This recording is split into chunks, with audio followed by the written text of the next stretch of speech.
کہ حکومت امام کا تصور کہ ہم بس دعا کرتے ہیں کہ مولا کا ظہور ہو جائے، ظہور ہونے کے بعد کیا ہوگا؟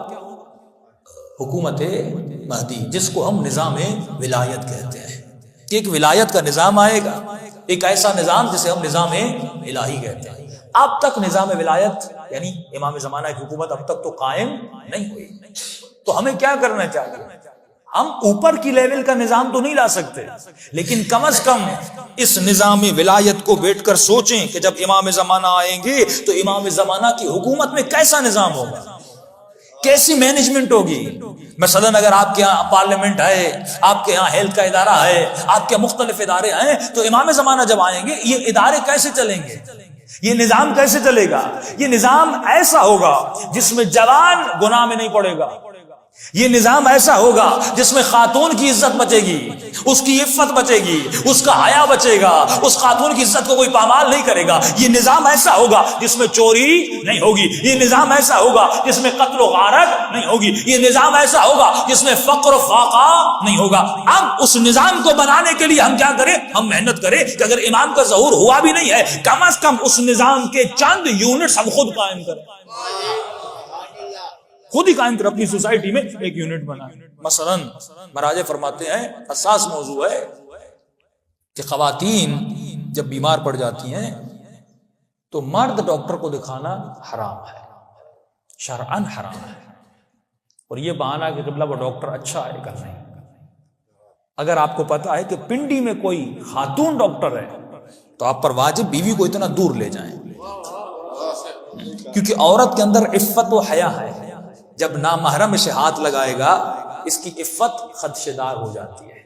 سیدہ سے پوچھا گیا کہ عورت کے لیے بہترین مقام کون سا ہے، اور وہ کون سی جگہ ہے کہ وہ سب سے زیادہ اپنے رب کے قریب ہوتی ہے؟ تو بی بی نے فرمایا کنج خانے، یعنی گھر کا کونا۔ ہاں، گھر کے اندر عورت سب سے زیادہ خدا کے قریب ہوتی ہے۔ گھر کے اندر کا مطلب کیا ہے؟ یعنی جتنا نامحرموں سے دور ہوگی اتنا خدا کے قریب ہوگی، کیونکہ اسے ایک ذمہ داری دی گئی۔ یہ ایک نازک اور لطیف وجود ہے، اس کے اندر جذبات اور احساسات ہے، اس کی ذمہ داری یہ ہے کہ اپنے بچوں کی تربیت کرے اور ایک ایسا بچہ بنائے جو کبھی قاسم بنے، کبھی علی اکبر بنے۔ اب سوال یہ آتے ہیں کہ مولانا اگر مجھے اپنی بیوی کو کسی فیمیل ڈاکٹر کو دکھانا ہے تو اس نظام ولایت میں فیمیل ڈاکٹرز بھی ہونی چاہیے؟ ہوگی تو دکھائے گا، اگر نہیں ہوگی تو کیسے دکھائے گا؟ یعنی ایک طرف آپ فتویٰ جاری کرتے ہیں کہ فیمیل کو دکھانا ہے اور معاشرہ بھرا ہوا ہے میل ڈاکٹر سے، تو ہم کریں تو کیا کریں؟ تو اسی لیے کوشش کیا کریں اپنی بچیوں کو ایسی فیلڈ میں بھیجیں جو نظام ولایت کو بچا سکے۔ جب ہماری بچیاں ڈاکٹر بنیں گی، اب اس پہ بھی ڈیپینڈڈ ہے، آپ ایسی یونیورسٹیز میں بھیجیں۔ ماشاءاللہ ملتان میں ایک یونیورسٹی ہے، آپ کے نواب شاہ میں ایک یونیورسٹی ہے جو کمپلیٹ، ایران میں بھی ایسی یونیورسٹی نہیں ہے جو کمپلیٹلی خواتین کی یونیورسٹی ہے، اس میں پڑھ سکتی ہیں، اس میں کوئی ایشو نہیں ہے، اور ٹیچرز بھی پڑھا سکتے ہیں، اس میں کوئی ایشو نہیں ہے، کیونکہ اس کا ہدف کیا ہے؟ پاک ہے۔ اس ہدف میں تھوڑی زحمتیں بھی اٹھانی پڑتی ہیں کیونکہ یہ نظام ولایت کو بچائے گی، اور نظام ولایت یہ ہے کہ خواتین کی عزت اور عفت کو بچایا جائے۔ اسی طرح نوجوانوں کے لیے کوئی نظام بنائیے۔ آج کل شادی کے بڑے مسائل ہیں، ہاں، نوجوان شادی دیر سے کر رہے ہیں، یہ سب سے بڑی اس امت کی آفت ہے۔ یہ قدم اینٹی نظام ولایت کا قدم ہے۔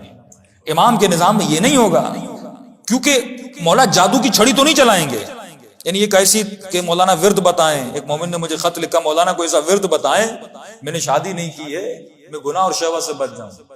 اب میں نے کہا بھائی ایلوپیتھی کی گولی تو میرے پاس ہے نہیں کہ آپ کو نامرد بنا دیا جائے، سیدھی بات ہے، اس کا کوئی علاج ہے۔ اور امام بھی جادو کی چھڑی نہیں چلائیں گے، امام اسی سسٹم کو صحیح کریں گے، ہماری زندگی اور رہن سہن کا طریقہ بدلیں گے، ہماری سوچ کا طریقہ بدلیں گے، ہماری سوچ کو ایسا بنائیں گے جیسے علی کی سوچ تھی، ہماری سوچ کو ایسا بنائیں گے جیسے سلمان فارسی کی سوچ تھی۔ اگر آج آپ کیا سمجھتے ہیں اس معاشرے کی سوچ اور تھنکنگ بدل جائے، واللہ یہ معاشرہ بہشتی بن جائے۔